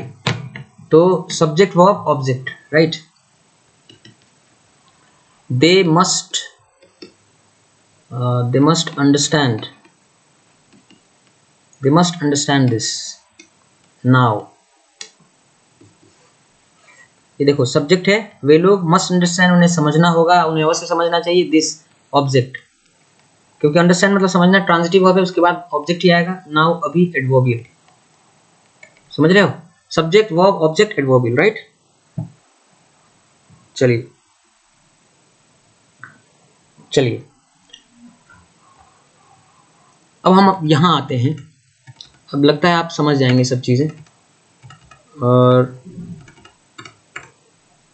और यहां पे आते हैं, ये देखिए, यहां पे मैं आपको दिखाने की कोशिश कर रहा हूं कि पूरा इंग्लिश यही है। सब्जेक्ट के रूप में कोई नाउन आएगा, नहीं तो प्रोनाउन आएगा, तो नाउन फ्रेज, नहीं तो नाउन क्लॉज, नहीं तो इन्फिनेटिव, नहीं तो जीरो, यही आएगा। अब मैं दिखाता हूं कैसे। जैसे मैं सब्जेक्ट लेता हूं कि माया, माया माया इज इंटेलिजेंट, माया इंटेलिजेंट है। माया क्या है? नाउन है, सब्जेक्ट का काम कर रहा है। ये सब्जेक्ट है, ये वर्ब कंपोनेंट है, ये कॉम्प्लीमेंट है। ठीक है, तो माया नाउन है, हम कहते हैं कि she is intelligent. Maya pronoun होगी, तो नाउन माया है, प्रोनाउन शी, देखिए सब्जेक्ट के रूप में काम कर रहा है। नाउन फ्रेज बोले ऑल माई फ्रेंड्स, मेरे सारे दोस्त, आर हैं इंटेलिजेंट, तेज। अब इसमें देखिए, इसमें all my friends noun clause, sorry noun phrase subject का काम कर रहा है, आर वर्ब कंपोनेंट है, इंटेलिजेंट कॉम्प्लीमेंट का काम कर रहा है, सब्जेक्ट वर्ब कॉम्प्लीमेंट। अब चलिए, नाउन फ्रेज देखा आपने, noun clause what you said, जो आपने कहा। देखिए आपने यू सेड कहा, सब्जेक्ट वर्ब, व्हाट जो ऑब्जेक्ट है, साथ में सबऑर्डिनेट कंजंक्शन भी है, तो ये सबऑर्डिनेट क्लॉज है। नाउन क्लॉज का काम कर रहा है सब्जेक्ट का, व्हाट यू सेड जो आपने कहा, वाज राइट सही था, ये वर्ब कंपोनेंट है, राइट कॉम्प्लीमेंट है। तो देखिए यहाँ पे नाउन क्लॉज आया सब्जेक्ट के रूप में, what you said was right. Infinitive, to err is human, गलती करना, टू एयर इज ह्यूमन, एक कहावत है कि गलती करना एक मानवीय स्वभाव है। तो ये टू एयर क्या है? एक इन्फिनेटिव है, इन्फिनेटिव है, सब्जेक्ट का काम कर रहा है, इस वर्ब कंपोनेंट है, ह्यूमन क्या है? कॉम्प्लीमेंट है। जीरंड है ना, smoking is injurious, smoking is injurious, smoking is injurious to health, स्वास्थ्य के लिए क्या है? वो बुरा है। देखिए स्मोकिंग क्या है? जीरंडियल, जीरंड है, सब्जेक्ट का काम कर रहा है। तो आपने देखा,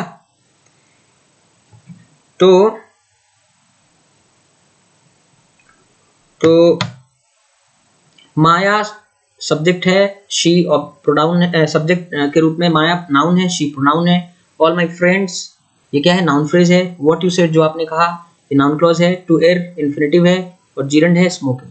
ये सारे सब्जेक्ट का काम कर रहे हैं।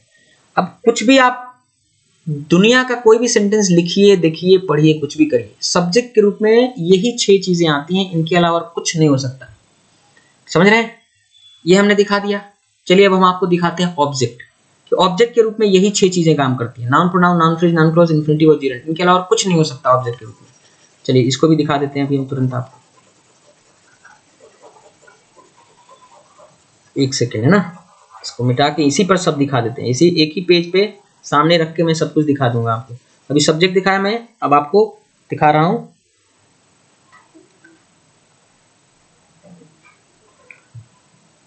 जैसे मैंने लिखा कि आई लव, आई सब्जेक्ट है, लव वर्ब कंपोनेंट है। आई लव मैंगोज, मैं आम पसंद करता हूं। अब ये बताइए कि मैंगोज क्या है? ट्रांजिटिव वर्ब है, ये इसके बाद आया है, ये ऑब्जेक्ट है ना। ऑब्जेक्ट के रूप में मैंगोज क्या है? नाउन आया। अब हम कहते हैं आई लव यू, मैं आपको प्रेम करता हूं, ये क्या है? प्रोनाउन है। तो ये नाउन है, ये प्रोनाउन है। आई लव योर मदर, मैं आपकी माँ को पसंद करता हूँ या प्रेम करता हूँ, ठीक है, मैं उनसे प्रेम करता हूँ। तो ये क्या हो गया? Noun pronoun. ये हो गया आपका नाउन फ्रेज, ठीक है। अब हमने बोला कि आई लव व्हाट यू से, जो आप कहते हैं उसको मैं प्रेम करता हूँ, उसको, वो मुझे बहुत अच्छा लगता है, उससे मुझे प्रेम। ये हो गया आपका नाउन क्लॉज। तो देख रहे हैं कि नहीं कि एक जगह आ गया नाउन ऑब्जेक्ट के रूप में, एक जगह प्रोनाउन ऑब्जेक्ट के रूप में, एक जगह नाउन फ्रेज आ गया, एक जगह नाउन क्लॉज आ गया, जो तुम कहते हो व्हाट यू से। उसी तरह से infinitive, I love to dance, मैं डांस करना पसंद करता हूँ। देखिए ये क्या आ गया? ऑब्जेक्ट के रूप में इन्फिनिटिव आ गया। आई लव डांसिंग, मैं पसंद करता हूँ डांसिंग, जीरंड आ गया। देख रहे हैं? तो ट्रांजिटिव वर्ब है लव, प्रेम करना, पसंद करना, और उसके बाद ऑब्जेक्ट के रूप में noun mangoes, pronoun you, noun phrase your mother, noun clause what you say, infinitive to dance, gerund dancing. तो ऑब्जेक्ट के रूप में यही 6 चीजें काम करती हैं, जो 6 चीजें ये सब्जेक्ट का काम करती है, वही सेम चीज, ठीक है। ये आपने देख लिया आपको। चलिए आगे, कॉम्प्लीमेंट के रूप में, ठीक है, कॉम्प्लीमेंट के रूप में अब आपको दिखाते हैं कि कैसे ये काम करते हैं, राइट। कॉम्प्लीमेंट के रूप में ये कैसे काम करते हैं वो आप देख लीजिए। कॉम्प्लीमेंट कब आता है? जब लिंकिंग वर्ब होता है ना। जैसे मानते हैं कि ही गॉट एंग्री, वो हो गए नाराज, ये है सब्जेक्ट, ये है वर्ब कंपोनेंट, ये लिंकिंग वर्ब है, गेट मतलब हो जाना। इसके बाद एडजेक्टिव के रूप में आया क्या? कॉम्प्लीमेंट। ये कॉम्प्लीमेंट है, कॉम्प्लीमेंट। तो देखिए ये एंग्री एडजेक्टिव है, हम कहते हैं ही गॉट वेरी एंग्री, वो हो गए बहुत नाराज, ये भी कॉम्प्लीमेंट है। ये क्या है? एंग्री एडजेक्टिव था, वेरी एंग्री एडजेक्टिव फ्रेज, ठीक है।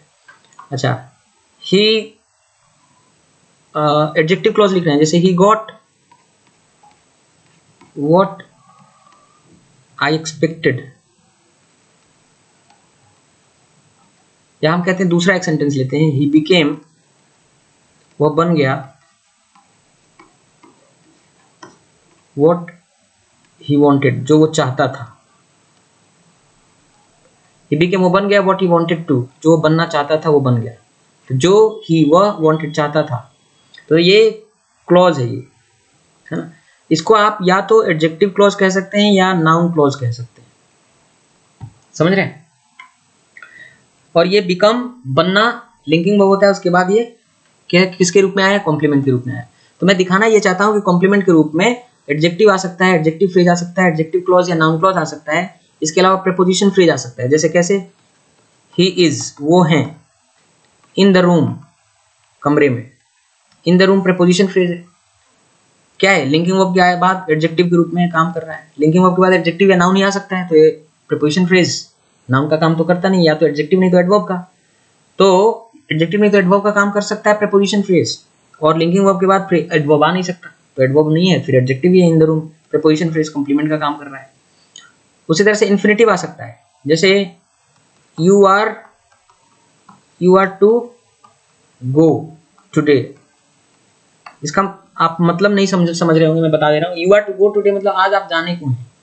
तो देखिए लिंकिंग वर्ब के बाद टू गो टुडे, आज जाने को है, ये क्या है? इन्फिनिटिव है, कॉम्प्लीमेंट का काम कर रहा है लिंकिंग वर्ब के बाद। उसी तरह से पार्टिसिपल्स, ठीक है ना, पार्टिसिपल्स भी काम कर सकते हैं। इट गॉट ब्रोकन, ये टूट गया। देखिए हो ब्रोकन क्या है, एडजेक्टिव है, past participle form, past participle form. Participles adjective का काम करते हैं। देखिए लिंकिंग वर्ब के बाद आए हैं, क्या है, कॉम्प्लीमेंट का काम कर रहा है। तो adjective, adjective phrase, adjective clause, preposition phrase, infinitive participle complement का काम कर रहा है। अब दिखाते हैं हम आपको नाउन प्रोनाउन नाउन फ्रेज कैसे कॉम्प्लीमेंट का काम करते हैं। इसको मिटा दें, उसके बाद दिखाते हैं।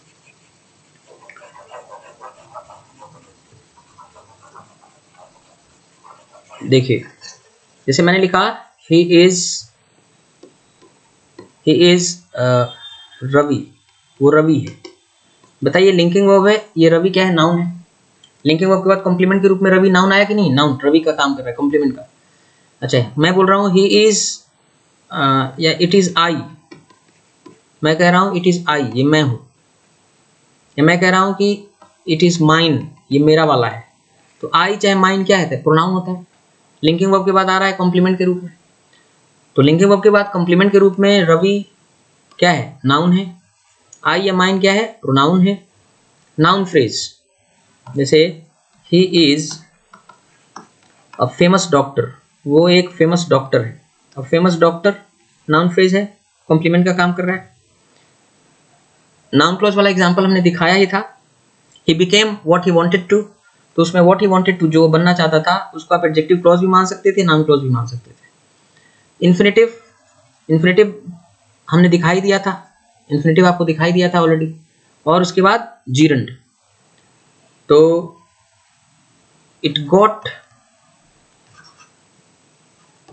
एक्चुअली क्या है, जीरंड वर्ब का आईएनजी फॉर्म होता है, पार्टिसिपल भी वर्ब का आईएनजी फॉर्म होता है। तो एक्चुअली पता नहीं चलता है कि वो जीरंड है कि पार्टिसिपल है। तो हम ये कह सकते हैं कि जीरंड और पार्टिसिपल चूंकि फॉर्म एक ही है तो पता नहीं चलता कि वो जीरंड है कि पार्टिसिपल है, बट आप ये कह सकते हैं कि दोनों आते हैं। ठीक है, अब क्योंकि जीरंड और पार्टिसिपल दोनों के फॉर्म्स एक हैं, अगर आपने देखा होगा तो नॉन फिनाइट में। तो चलिए हम कहते हैं कि जीरंड नहीं आता, सिर्फ पार्टिसिपल आता है। ठीक है, तो noun pronoun noun phrase noun clause infinitive adjective adjective phrase adjective clause preposition phrase infinitive और पार्टिसिपल्स, ये आते हैं कॉम्प्लीमेंट के रूप में। ठीक है, अब एडवर्बियल के रूप में हम आपको दिखाते हैं कि एडवर्बियल के रूप में adverb, adverb phrase, adverb clause, preposition phrase, infinitive और पार्टिसिपल कैसे काम करते हैं। ठीक है, तो adverb, adverb phrase, adverb clause, preposition phrase, ये देख लीजिए। बेसिकली ये सब मैं पढ़ा चुका हूं। ठीक है, वो जो मैंने आपको बोला था ना कि जो 9 वीडियोस का एक इट्स अ प्लेलिस्ट ग्रामर ए करके चैनल पे, वो देखने के लिए बोला था, उसमें ये सब पढ़ा चुका हूं। आज का दिन मैंने सोचा कि आपको रीइंफोर्स कर दें, समझा दें, एक बार दिखा दें, क्योंकि आगे मैं जब आप इसको पढ़ाऊंगा तो उसकी पूरी जरूरत पड़ेगी, है ना। और यकीन मानिए 25 में 25 कोई रोक नहीं सकता आपका। आपने कुछ भी नहीं पढ़ा हो इंग्लिश में ना, तब भी 25 में 25 आ जाएगा। ये वो क्लास है, एकदम मैजिक है। लेकिन अब क्या है कि इसके लिए तो पढ़ना पड़ेगा ना। कुछ लोग आदमी ये सोचता है कि बिना पढ़े 25 का 25 कैसे आ जाएगा, आके सिर्फ दर्शन करोगे, मैं भगवान थे थोड़े हूँ कि मेरा मुंह देख के चले जाओगे और तुमको मिलेगा 25 में 25। काम करना पड़ेगा। ठीक है, और चलो अब एडवर्बियल के बारे में बता रहे हैं कि एडवर्बियल के रूप में adverb, adverb phrase, adverb clause, preposition phrase, infinitive participle, ये सब काम करते हैं ना। तो जैसे लिखते हैं आप कि ही प्लेड, उसने खेला, वेल, अच्छे से। देखिए ये सब्जेक्ट है, ये वर्ब कंपोनेंट है, और ये आपका एडवर्बियल है, एडवर्बियल कंपोनेंट। एडवर्बियल के रूप में क्या आया, adverb, well. He played very well, उसने बहुत अच्छे से खेला। देखिए एडवर्ब फ्रेज है। या आपने बोला he played how I had taught him, या how I had told him, उसने खेला जिस तरह से आई हैड टोल्ड, मैंने कहा था उसको, उस तरह से खेला। तो प्लेड किस ढंग से, इन what manner, how I had told him, जैसा मैंने उसको बोला था उस ढंग से खेला। एडवर्ब क्लॉज, तो एडवर्बियल के रूप में adverb, adverb phrase, adverb clause, preposition phrase. He played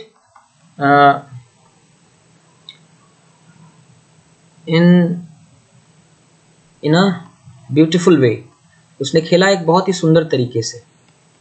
तो देखिए इन प्रीपोजिशन है, beautiful way, noun phrase. Preposition के बाद हमेशा नाउन फ्रेज आता है, ये बन गया प्रीपोजिशन फ्रेज, एडवर्ब का काम कर रहा है, एडवर्बियल कंपोनेंट है। He played in a beautiful way. उसके बाद आ गया इन्फिनेटिव। तो इन्फिनेटिव जैसे he played to win the game, उसने खेला, to win the game, game जीतने के लिए। तो ये इन्फिनेटिव है, एडवर्ब का काम कर रहा है, एडवर्बियल कंपोनेंट है। पार्टिसिपल, ही प्लेड, इसमें तो नहीं बन पाएगा। ही केम रनिंग, वह आया किस ढंग से, रनिंग, दौड़ता हुआ। तो यहाँ रनिंग क्या है, पार्टिसिपियल है, काम किसका कर रहा है, तो ये सब्जेक्ट है, ये वर्ब कंपोनेंट है, ये एडवर्बियल है। तो मैंने आपको सारे दिखा दिए कि एडवर्बियल कंपोनेंट के रूप में adverb, adverb phrase, adverb clause, preposition phrase और इन्फिनेटिव और पार्टिसिपल, ये 6 चीजें काम आती हैं। तो इतना दिखाना। अच्छा, बाकी वर्ब कंपोनेंट कैसे बनता है, तो वर्ब कंपोनेंट के 100+ फॉर्म्स होते हैं। सबसे इंपॉर्टेंट ये जब आ जाएगा ना 100+ फॉर्म्स, तब इंग्लिश में लिखना पढ़ना बोलना सुनना आ जाएगा। इंग्लिश का 70% यही है, वर्ब कंपोनेंट, है ना। अब ये 100+ फॉर्म्स फिनाइट वर्ब के कैसे बनते हैं, तो ये हेल्पिंग वर्ब हैं, इनके साथ जब मेन वर्ब ऐसे मिलते हैं तो इनका कॉम्बिनेशन से 100+ फॉर्म्स बनते हैं। सबके अलग अलग अर्थ होते हैं। वो 100+ फॉर्म्स कैसे बनते हैं, उनके अर्थ कैसे होते हैं, मैं दिखाने के लिए ये दिखाता हूँ आपको। ये देखिए मैंने दिखाया आपको कितने हैं, ये 6 फॉर्म है। जैसे मस्ट से 6 फॉर्म बने। जैसे लिखा है मस्ट डू, तो इसका मतलब होता है अवश्य करना चाहिए या करना होगा। मस्ट बी डन, तो अवश्य की जानी चाहिए या की जानी होगी। मस्ट हैव डन, पक्का कर चुका होना चाहिए, पक्का कर लिया होगा। मस्ट हैव बीन डन, पक्का किया जा चुका होना चाहिए, पक्का किया जा चुका होगा। मस्ट बी डूइंग, अवश्य कर रहा होना चाहिए, पक्का कर रहा होगा। मस्ट हैव बीन डूइंग, अवश्य कर रहा होना चाहिए, पक्का कर रहा होगा कुछ समय से। अब ये कब आएगा समझ में आपको, अगर आपने इन्फिनेटिव पक्का किए हैं। ये देखिए, to do, to be done, to have done, to have been done, to be doing, to have been doing, infinitive के 6 फॉर्म्स। तो करना कुछ नहीं है, ये आपने हेल्पिंग वर्ब लगाया, ये मॉडल हेल्पिंग वर्ब मस्ट, और उसके बाद आपने क्या है, मेन वर्ब के रूप में इन्फिनेटिव के 6 फॉर्म लिख दिए और सबके अलग अलग अर्थ बने। मे डू मतलब अवश्य करना चाहिए। अगर यहाँ पे होता मे राइट, सॉरी मस्ट राइट होता तो अवश्य लिखना चाहिए। अगर यहाँ होता कि मस्ट ईट, अवश्य खाना चाहिए या खाना होगा। तो डू के जगह, डू तो सैंपल के रूप में लिखा हुआ है, वहां पे 12,500 वर्ब्स हैं, वहां पे कोई भी वर्ब रखिए उसका वो अर्थ देगा, समझ रहे ना। तो मस्ट से क्या सेंस निकलता है, तो मस्ट हेल्पिंग वर्ब से जो फिनाइट वर्ब के फॉर्म्स बनते हैं 6, जैसे must do, must be done, must have done, must have been done, must be doing, must have been doing. इससे क्या अर्थ निकलते हैं, देखिए एक निकलता है कि ऑब्लिगेशन, ऑब्लिगेशन मतलब या वेरी नेसेसरी, कोई चीज बहुत नेसेसरी है, जरूरी है, या किसी को आप कह रहे हैं कि नहीं करने के लिए इंस्ट्रक्शन दे रहे हैं। You must not stand hair, आपको यहाँ नहीं खड़ा होना चाहिए, मतलब यहाँ से जाइए, तो आप इंस्ट्रक्शन दे सकते हैं। आप सजेशन दे सकते हैं कि यू मस्ट लीव नाउ, अब आपको तुरंत, you must leave now for the station, आपको स्टेशन के लिए अब जरूर निकलना चाहिए, सजेशन है। स्ट्रॉन्ग पॉसिबिलिटी, स्ट्रॉन्ग पॉसिबिलिटी के लिए भी, जैसे कि वो पक्का घर पहुंच गया होगा, he must have reached home. तो कोई बहुत नेसेसरी है, इंस्ट्रक्शन देना है, सजेशन देना है, स्ट्रॉन्ग पॉसिबिलिटी है, ये सेंस किससे मिलता है, मस्ट से। तो हमने क्या कहा कि ये वर्ब कंपोनेंट के कितने फॉर्म होते हैं, 100+ फॉर्म्स होते हैं, जिनके अलग अलग अर्थ आते हैं। तो अभी आपने सिर्फ 6 देखा, वैसे ही हम और अगर आपको दिखाएं, मान लीजिए हम आपको दिखाते हैं शुड का फॉर्म, वर्ब कंपोनेंट के और 6 फॉर्म दिखाते हैं। Should do, should be done, should have done, should have been done,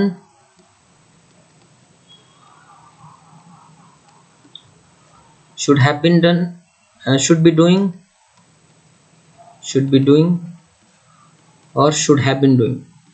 अभी घबराइएगा मत, मैं आपको सिर्फ एक चीज दिखाना चाहता हूँ, समझाना चाहता हूँ।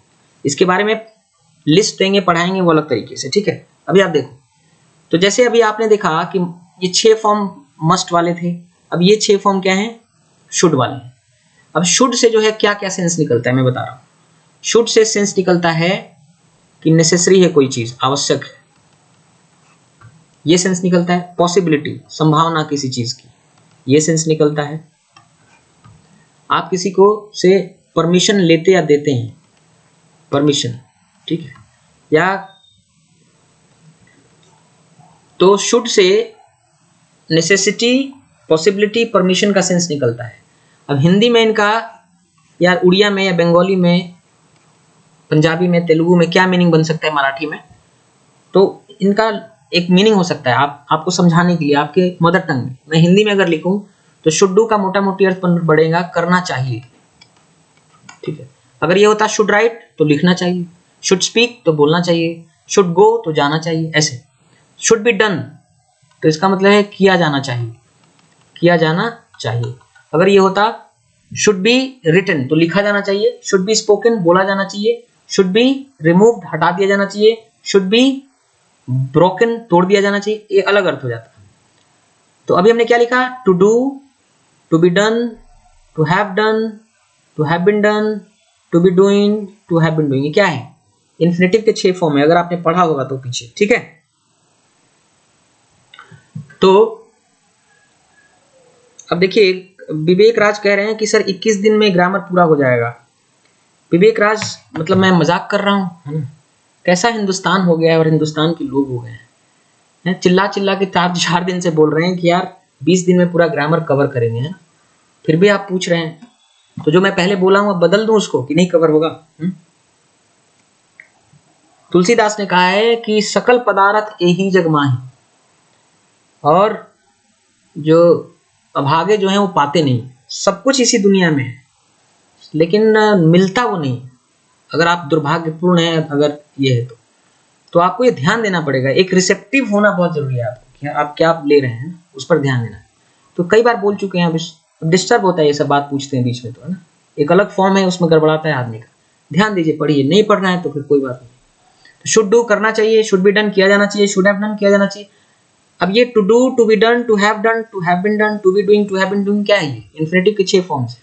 हमने किया क्या, एक helping verb, model helping verb, जिस तरह मस्ट लिया था पहले वैसे शुड लिया, शुड के आगे हमने ये लिख दिए 6 फॉर्म। अब इनसे अलग अलग अर्थ बन रहा है। शुड डू तो करना चाहिए, शुड बी डन किया जाना चाहिए, शुड हैव डन करना चाहिए था या कर चुका होना चाहिए, शुड हैव बीन डन किया जाना चाहिए था, किया जाना चाहिए था, ठीक है। और शुड बी डूइंग कर रहा होना चाहिए, कर रहा होना चाहिए। शुड हैव बीन डूइंग कर रहा होना चाहिए कुछ समय से, कर रहा होना चाहिए कुछ समय से। अब देखिए क्या है, अब हम कहते हैं कि अगर हम डू ना लिए होते, राइट लिए होते, तो शुड राइट मतलब लिखना चाहिए, शुड बी रिटन लिखा जाना चाहिए, शुड हैव रिटन लिख चुका होना चाहिए, शुड हैव बीन रिटन लिखा जाना चाहिए था, should have been should be writing लिख रहा होना चाहिए, शुड हैव बीन राइटिंग लिख रहा होना चाहिए कुछ समय से। अब राइट नहीं हम लेते हैं, जैसे ब्रेक, BREAK, ब्रेक मतलब तोड़ना, break, broke, broken, third form broken होता है। तो शुड ब्रेक तोड़ना चाहिए, शुड बी ब्रोकन तोड़ा जाना चाहिए, शुड हैव बीन ब्रोकन तोड़ना चाहिए था, शुड हैव बीन ब्रोकन तोड़ा जाना चाहिए था, शुड बी ब्रेकिंग तोड़ रहा होना चाहिए, शुड हैव बीन ब्रेकिंग तोड़ रहा होना चाहिए कुछ समय से। समझ में आ रहा है? अब तो अब आपको क्या है, जैसे ये 6 फॉर्म और हो गए। अब इससे नेसेसिटी का सेंस, जैसे कैसे कि हमें अपने माता का नाम खराब नहीं करना चाहिए, पिता का नाम खराब नहीं करना चाहिए, आवश्यक है, नेसेसरी। तो इसको शुड से बोलेंगे, वी शुड नॉट डू, हमें नहीं करना चाहिए एनीथिंग, कुछ भी, दैट एम्बैरेसेस आवर पेरेंट्स, जो हमारे माता पिता को शर्मिंदा करे, है ना। या हम दूसरे तरीके से इसको कहें कि you should respect your mother, आपको अपनी माँ का सम्मान करना चाहिए। तो ये नेसेसरी है ना। You should not waste your time, आपको अपना समय बर्बाद नहीं करना चाहिए, आवश्यक है। पॉसिबिलिटी, संभावना, अभी तक माया को स्टेशन पर होना चाहिए, संभावना, पॉसिबिलिटी। तो Maya should be at the station right now, अभी उसे स्टेशन पे होना चाहिए। तो इसे क्या है, संभावना का सेंस आया। या permission, should I go now, क्या मुझे अब जाना चाहिए, मतलब क्या मैं अब जाऊं, तो क्या है, परमिशन का भी सेंस आ रहा है। तो जिस तरह से मस्ट के 6 फॉर्म हुए, उससे अलग अलग अर्थ निकल रहे थे, वैसे ही शुड के 6 फॉर्म, तो 6 और 6 कितने हो गए, 12। इससे ये सेंस निकलते हैं और सेम अर्थ निकलते हैं, नेसेसरी, पॉसिबिलिटी, परमिशन, और सेम अर्थ।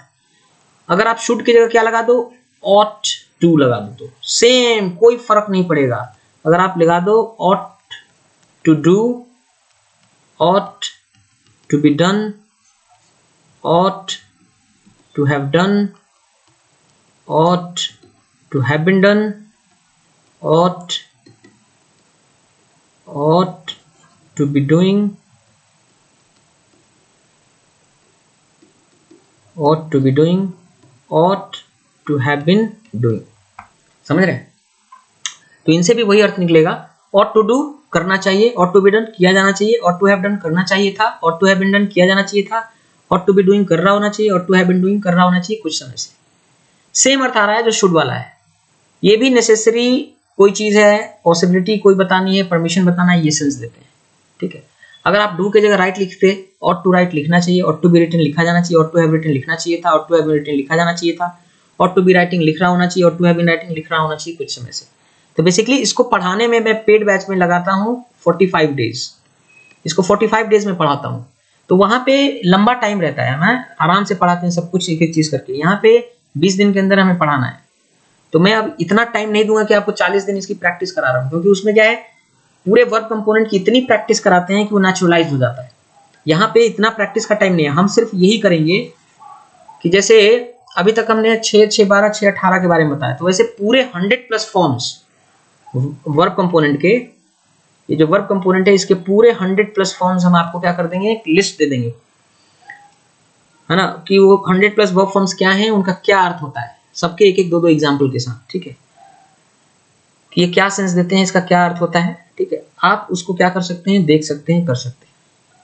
अब फिनाइट वर्ब पढ़ने के बाद सब्जेक्ट कंपोनेंट पढ़ना शुरू करेंगे, ऑब्जेक्ट कंपोनेंट शुरू पढ़ना करेंगे, कंप्लीमेंट और एडवर्बियल। एक मैं आपको, कुछ लोग पूछ रहे थे कि सर एग्जाम के पहले मान लीजिए, इंग्लिश मीडियम के कुछ स्टूडेंट्स पूछ रहे थे कि सर एग्जाम के पहले मान लीजिए कि मैं बहुत इंग्लिश में अच्छा हूँ, कि मैं अभी भी 25 में 25 कर रहा हूँ, तब क्या करना चाहिए, या मेरा 17 हो रहा है, 18 हो रहा है, क्या करना चाहिए।